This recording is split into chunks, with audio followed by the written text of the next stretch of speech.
मेरे गांव में कहावत है, जब लोग तुम्हारे खिलाफ बोलने लगे समझ लो तरक्की कर रहे हो। क्या आपको पता है कि जिस इंसान को पूरी दुनिया बॉलीवुड का सबसे बड़ा फ्लॉप एक्टर कहती थी, उसी इंसान ने चुपचाप एक ऐसा बिजनेस एम्पायर खड़ा कर लिया जिसने शाहरुख, सलमान और अक्षय कुमार की कमाई को भी पीछे छोड़ दिया।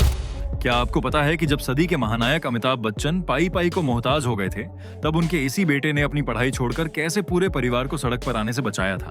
दोस्तों, आज हम बात कर रहे हैं बॉलीवुड के सबसे अंडररेटेड लेकिन फाइनेंस की दुनिया के सबसे शातिर खिलाड़ी अभिषेक बच्चन की। जब भी बॉलीवुड के सबसे अमीर और सबसे ताकतवर सितारों की बात होती है तो नाम आते हैं शाहरुख खान, सलमान खान, आमिर खान, अक्षय कुमार। लेकिन इन सब में एक नाम हमेशा दब जाता है और वो नाम है अभिषेक बच्चन। सोशल मीडिया पर उन्हें ट्रोल किया जाता है, मीम बनाए जाते हैं, फ्लॉप एक्टर, अमिताभ का बेटा, नेपोटिज्म का शिकार, ये सब टैग उन पर चिपका दिए गए। लेकिन जबकि इंटरनेट पर यह सब चल रहा था, तब असल दुनिया में एक बिल्कुल अलग खेल खेला जा रहा था। अभिषेक बच्चन चुपचाप बिना किसी शोर के एक के बाद एक ऐसे बिजनेस मूव्स कर रहे थे जिन्हें देखकर आज फाइनेंस की दुनिया के बड़े बड़े दिग्गज भी दंग हैं। इस पूरी कहानी को समझने के लिए हमें वक्त को थोड़ा पीछे ले जाना होगा। अभिषेक बच्चन का जन्म 5 फरवरी 1976 को मुंबई में हुआ। एक तरफ पिता अमिताभ बच्चन, बॉलीवुड के एंग्री यंग मैन, और दूसरी तरफ मां जया बच्चन, इंडस्ट्री की एक दिग्गज अदाकारा। ऐसे घर में पैदा होना किसी के लिए भी एक बहुत बड़ा प्रिविलेज होता है। लेकिन दिलचस्प बात यह है कि अभिषेक के अंदर बचपन से ही एक अलग तरह की आग जल रही थी। शुरुआती पढ़ाई के बाद उन्हें स्विट्जरलैंड के बेहद प्रेस्टिजियस एग्लोन कॉलेज भेजा गया। इसके बाद उन्होंने अमेरिका के बॉस्टन यूनिवर्सिटी में दाखिला लिया, लिबरल आर्ट्स और बिजनेस एडमिनिस्ट्रेशन के लिए। उस वक्त अभिषेक बच्चन का सपना बॉलीवुड का सुपरस्टार बनना बिल्कुल नहीं था। वो एक बड़ा बिजनेसमैन बनना चाहते थे। Business management, finance, corporate structure, इन सब चीजों में उनकी गहरी दिलचस्पी थी। वो अमेरिका में एक सक्सेसफुल एंटरप्रेन्योर बनने की राह पर थे, लेकिन नियति को कुछ और मंजूर था। 90 के दशक का आखिरी दौर था। जब अभिषेक बॉस्टन में अपने सुनहरे सपने बुन रहे थे, तब हजारों किलोमीटर दूर मुंबई में एक भयानक तूफान आ रहा था। अमिताभ बच्चन ने कुछ साल पहले एक बहुत बड़ी कंपनी शुरू की थी, ABCL यानी Amitabh Bachchan corporation limited. Entertainment industry में बड़ा नाम, बड़ी प्लान्स, बड़े प्रोजेक्ट्स, लेकिन खराब मैनेजमेंट, गलत फैसलों और एक के बाद एक फ्लॉप प्रोजेक्ट्स की वजह से ये कंपनी दिवालिया होने की कगार पर आ गई। हालात इतने बुरे हो गए थे कि जिस अमिताभ बच्चन के बंगले के बाहर कभी निर्माताओं की लाइन लगती थी, उन्हें अब अपने घर का खर्च चलाने के लिए अपने ही घर के स्टाफ से पैसे उधार लेने पड़ रहे थे। 90 करोड़ रुपए का कर्ज, 55 से ज्यादा कानूनी मुकदमे और रोज जुहू के बंगले प्रतीक्षा के बाहर आकर लेनदार गालियां और धमकियां देते थे। जब बोस्टन में पढ़ रहे अभिषेक को इस सब की खबर लगी तो उनके पैरों तले से जमीन खिसक गई। एक पॉडकास्ट इंटरव्यू में उन्होंने खुद कहा था, मैं बॉस्टन में आराम से बैठकर अपनी जिंदगी नहीं जी सकता था। जब मुझे पता चला कि मेरे पिता को यह भी नहीं पता था कि आज रात के खाने का इंतजाम कैसे होगा, यह सुनकर किसी का भी दिल पसीज जाए। और इसी एक एहसास ने अभिषेक बच्चन की पूरी जिंदगी बदल दी। अभिषेक ने बॉस्टन से अपने पिता को फोन मिलाया और उन्होंने कहा, पापा, मैं अपनी पढ़ाई बीच में छोड़कर वापस आना चाहता हूँ। कम से कम आपको यह तसल्ली होगी कि इस बुरे वक्त में आपका बेटा आपके साथ खड़ा है। फोन के दूसरी तरफ अमिताभ बच्चन का गला रूंध गया, लेकिन अमिताभ ने बेटे को भावनाओं में बहने से पहले एक प्रैक्टिकल बात कही, ठीक है वापस आ जाओ, लेकिन पहले हिंदी अच्छे से सीख लो, क्योंकि यहाँ तुम्हारा शेक्सपियर कोई काम नहीं आएगा। और बस अभिषेक ने बॉस्टन यूनिवर्सिटी की अपनी बिजनेस और आर्ट्स की डिग्री को बीच में ही छोड़ दिया, सामान ये बांधा और वो अमेरिका की शानदार जिंदगी छोड़कर वापस उसी मुंबई आ गए जहां संघर्ष और ताने उनका इंतजार कर रहे थे। मुंबई वापस आने के बाद अभिषेक के पास 2 रास्ते थे, या तो घर बैठकर स्टार किड होने का फायदा उठाएं या फिर मेहनत करके इंडस्ट्री में अपनी जगह बनाएं। उन्होंने दूसरा रास्ता चुना। 2010 में दिए एक बाफ्टा इंटरव्यू में अभिषेक ने जो खुलासा किया वो पूरी दुनिया को चौंका गया। उन्होंने बताया कि वो किसी राजकुमार की तरह बॉलीवुड में लॉन्च नहीं हुए, बल्कि वो एक प्रोडक्शन बॉय के तौर पर काम करते थे। सेट पर क्रू के लिए चाय बनाना, शूटिंग शुरू होने से पहले स्टूडियो साफ करना, यही उनका काम था। और बस यही नहीं, खुद को व्यस्त रखने के लिए और फिल्म इंडस्ट्री को करीब से समझने के लिए वो एक्टर अरशद वारसी के पर्सनल ड्राइवर भी बन गए थे। जरा सोचिए, सदी के महानायक का बेटा जो बोस्टन यूनिवर्सिटी का स्टूडेंट था, वो चिलचिलाती धूप में मुंबई की सड़कों पर किसी और एक्टर की गाड़ी चला रहा था। इसके बाद उन्हें पहला फुल टाइम काम मिला टिन्नी आनंद के डायरेक्शन में बन रही फिल्म मेजर साहब 1998 में, जिसमें मेन एक्टर खुद अमिताभ बच्चन और अजय देवगन थे। लेकिन दोस्तों, अभिषेक की मुश्किलें सिर्फ बाहरी संघर्ष तक सीमित नहीं थी। वो एक ऐसी अंदरूनी जंग भी लड़ रहे थे जिसके बारे में सालों तक किसी को कुछ पता ही नहीं था। जब अभिषेक महज 9 साल के थे, तब उन्हें डिसलेक्सिया का पता चला, यानी एक ऐसी लर्निंग डिसेबिलिटी जिसमें पढ़ना, लिखना और अक्षरों को समझना बेहद मुश्किल होता है। अक्षर उन्हें उल्टे और नाचते हुए दिखाई देते थे। इस बीमारी ने उनके आत्मविश्वास को गहरी चोट पहुंचाई। बाद में करियर के शुरुआती दौर में स्क्रिप्ट पढ़ना और डायलॉग याद करना, यह सब उनके लिए एक बड़ी चुनौती था। लेकिन उन्होंने अपनी इस कमजोरी को कभी अपनी हार का बहाना नहीं बनने दिया। लगातार मेहनत करते रहे। साल 2000 में जेपी दत्ता की फिल्म रिफ्यूजी आई, अभिषेक की डेब्यू फिल्म। साथ में थी करीना कपूर। बॉक्स ऑफिस पर परफॉर्मेंस ठीक ठाक रही, लेकिन अभिषेक के अभिनय को क्रिटिक्स ने नोटिस किया। लेकिन इसके बाद के 3 साल एक के बाद एक फ्लॉप। मीडिया ने उन्हें सिरे से खारिज कर दिया। फ्लॉप एक्टर का टैग चिपका दिया गया। अभिषेक खुद बताते हैं कि उस दौर में वो इतने निराश हो गए थे कि घर से बाहर निकलना बंद कर दिया था। लेकिन उन्होंने एक काम किया, अपने सबसे खराब रिव्यूज को अपने कमरे के शीशे पर चिपका दिया, ताकि हर सुबह उन्हें देखकर अपनी गलतियों पर काम कर सकें। यह था उनका जज्बा। साल 2004, यह साल अभिषेक बच्चन की जिंदगी का टर्निंग पॉइंट बना। एक नहीं, 2 बड़ी धमाकेदार घटनाएं हुई इस साल। पहली, मणि रत्नम की फिल्म युवा। इसमें अभिषेक ने लल्लन सिंह का किरदार निभाया, एक खूंखार, गुस्सैल और बिगड़ैल गुंडा। पर्दे पर उनका यह रॉ और इंटेंस अभिनय देखकर क्रिटिक्स और ऑडियंस दोनों सन्न रह गए। रातों रात वो एक सीरियस एक्टर की कतार में आ गए। यशराज की धूम, एसीपी जय दीक्षित के किरदार में वो स्टाइल, वो स्वैगर दर्शकों के सिर चढ़कर बोला। यह अभिषेक के करियर की पहली सोलो ब्लॉकबस्टर थी जिसने कमाई के कई रिकॉर्ड्स तोड़ दिए। इसके बाद एक बंटी और बबली, सरकार और खासकर गुरु में उन्होंने धीरू भाई अंबानी से इंस्पायर्ड किरदार गुरुकांत देसाई निभाया। और यह परफॉर्मेंस आज भी उनके करियर की सबसे शानदार परफॉर्मेंस मानी जाती है। अभिषेक बच्चन ने साबित कर दिया था कि वो किसी से कम नहीं है। लेकिन दोस्तों, पर्दे पर एक्टिंग करते हुए अभिषेक का बिजनेस दिमाग भी उतनी ही तेजी से काम कर रहा था।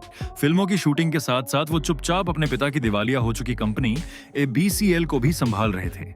जिस कंपनी ने परिवार को 90 करोड़ के कर्ज में डुबो दिया था, अभिषेक उसे वापस खड़ा करने की जिद ठान चुके थे। युवा के रिलीज होने तक अभिषेक की सटीक कॉर्पोरेट स्ट्रैटेजी और अमिताभ बच्चन की कौन बनेगा करोड़पति से हुई कमाई की बदौलत कंपनी अपने सभी कर्जों से पूरी तरह उबर चुकी थी। कंपनी को नया नाम मिला AB कॉर्प और अभिषेक के नेतृत्व में इस प्रोडक्शन हाउस ने नई उड़ान भरी। 2009 में आई R बल्की की फिल्म पा, जिसमें अभिषेक ने खुद अपने पिता के पिता का किरदार निभाया। यह एक बहुत बड़ा रिस्क था, लेकिन यह दांव बिल्कुल सटीक बैठा। फिल्म बॉक्स ऑफिस पर सुपरहिट रही और इसे 4 नेशनल अवार्ड्स मिले। इसके बाद बुढ़ा होगा तेरा बाप, जिसने रिलीज से पहले ही सैटेलाइट राइट्स बेचकर मुनाफा कमा लिया था, और सरकार 3, घूमर जैसी फिल्मों ने AB कॉर्प की आर्थिक नींव को और भी मजबूत बना दिया। अब आता है वो हिस्सा जो इस पूरी कहानी का सबसे रोमांचक चैप्टर है। साल 2011, अभिषेक ने एक ऐसा कदम उठाया जिसे उस वक्त बहुत कम लोग समझ पाए थे। उन्होंने गुजरात के शाहपुर गांव में एक जमीन खरीदी, 5.72 एकड़, और कीमत थी मात्र 7 करोड़ रुपए। अब सोचिए, मुंबई के बांद्रा या जुहू में करोड़ों के फ्लैट खरीदने वाले बाकी बॉलीवुड सितारे तब अभिषेक के इस फैसले को शायद अजीब मानते होंगे। आखिर गुजरात के एक गांव में जमीन लेने का क्या फायदा? लेकिन अभिषेक को पता था, यह जमीन गुजरात के तत्कालीन मुख्यमंत्री के सबसे महत्वाकांक्षी project gift city, Gujarat international finance tech city के ठीक पास है और साबरमती रिवर फ्रंट के सामने है। यह डील बेहद शांत और गुप्त तरीके से BCL के तत्कालीन मैनेजिंग डायरेक्टर राजेश यादव ने पूरी करवाई। उस वक्त गिफ्ट सिटी सिर्फ कागजों पर एक ड्रीम प्रोजेक्ट था।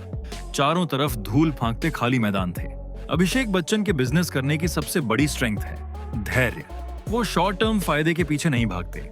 उन्होंने वो 5.72 एकड़ जमीन खरीदकर लैंड बैंकिंग की स्ट्रैटेजी अपनाई और पूरे 15 साल तक गिफ्ट सिटी के विकसित होने का इंतजार किया।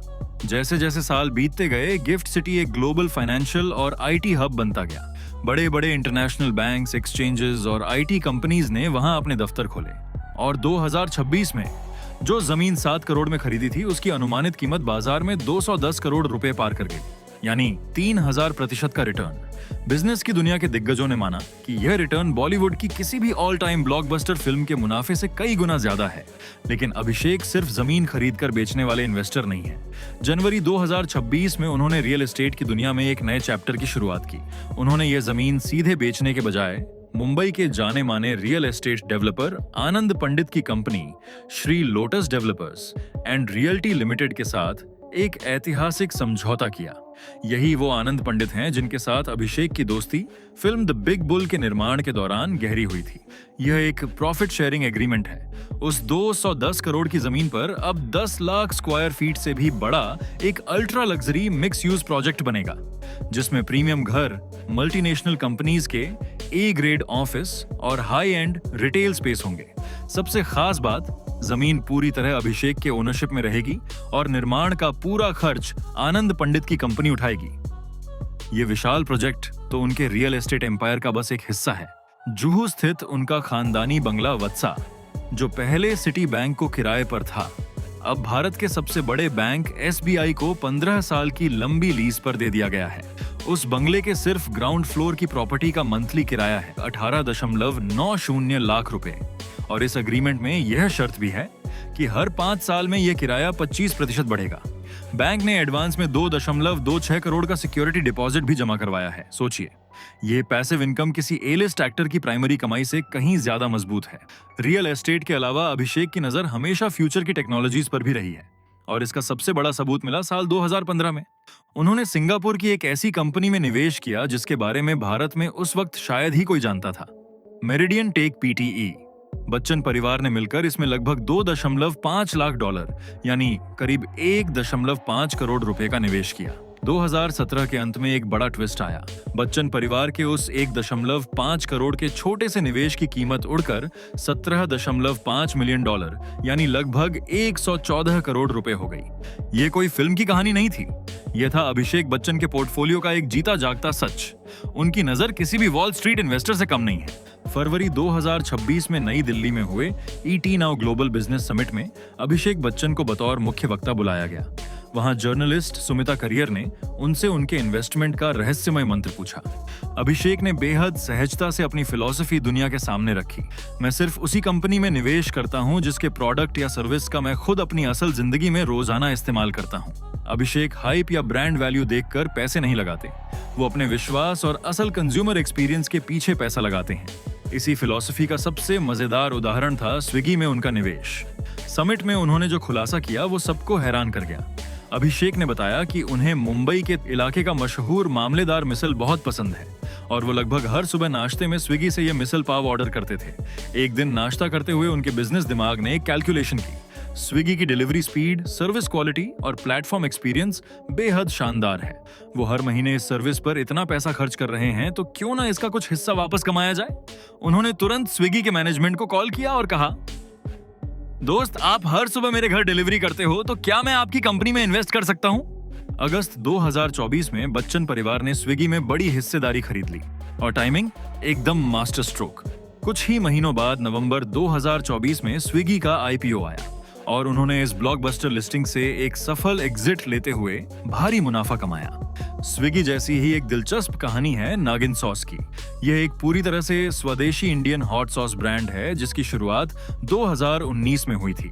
एक दिन इत्तेफाक से अभिषेक के सामने खाने के साथ यह नागिन सॉस परोसा गया।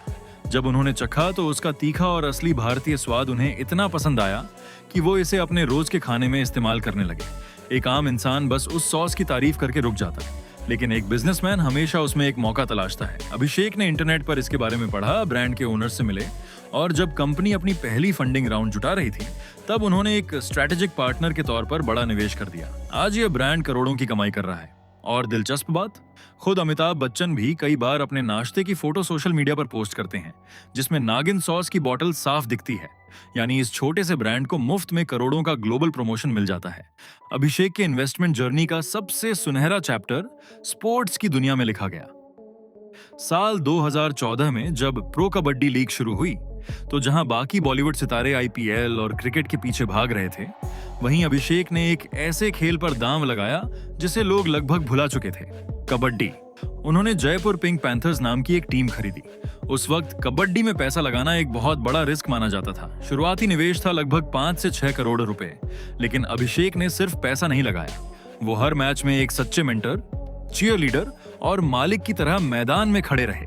नतीजा, PKL के पहले ही साल 2014 में जयपुर पिंक पैंथर्स ने मैदान पर आग लगा दी और प्रो कबड्डी लीग की पहली चैंपियन बनकर इतिहास रच दिया। साल 2022 में फिर से चैंपियनशिप जीती और रिटर्न। एक पॉडकास्ट में अभिषेक ने गर्व से बताया, जिस टीम को 5 से 6 करोड़ के शूस्ट्रिंग बजट से शुरू किया था, आज उसकी वैल्यूएशन सैकड़ों करोड़ रुपए पार कर चुकी है और उन्हें इस निवेश पर लगभग 100 गुना यानी 100 गुना रिटर्न मिला है। एक बात और जो इस पूरी कहानी को और ज्यादा इमोशनल बनाती है, जयपुर पिंक पैंथर्स के नाम और ब्रांडिंग के पीछे की फैमिली स्टोरी। टीम का नाम रखने के पीछे कोई पीआर एजेंसी नहीं थी। एक इंटरव्यू में अभिषेक ने बताया था, बचपन में जब वो अपने पिता के साथ खेलते थे तो अमिताभ बच्चन उन्हें प्यार से टाइगर या पेंटर कहकर बुलाते थे, इसलिए नाम में पेंटर्स आया। टीम की जर्सी का पिंक यानी गुलाबी रंग उनकी प्यारी बेटी आराध्या का सबसे पसंदीदा रंग है और टीम के लोगों में जो पैंथर है उसकी नीली हरी आंखें उनकी पत्नी विश्व सुंदरी ऐश्वर्या राय बच्चन की खूबसूरत आंखों से इंस्पायर्ड हैं। इस तरह अभिषेक ने एक बिजनेस प्रॉपर्टी को अपनी फैमिली की भावनाओं और लेगेसी के साथ खूबसूरती से जोड़ दिया। पिछले एक दशक के आंकड़े देखें तो एक बात बिल्कुल साफ है, अभिषेक बच्चन अपनी फिल्म से कहीं ज्यादा अपने बिजनेस और इन्वेस्टमेंट्स की दुनिया में सक्रिय रहे हैं।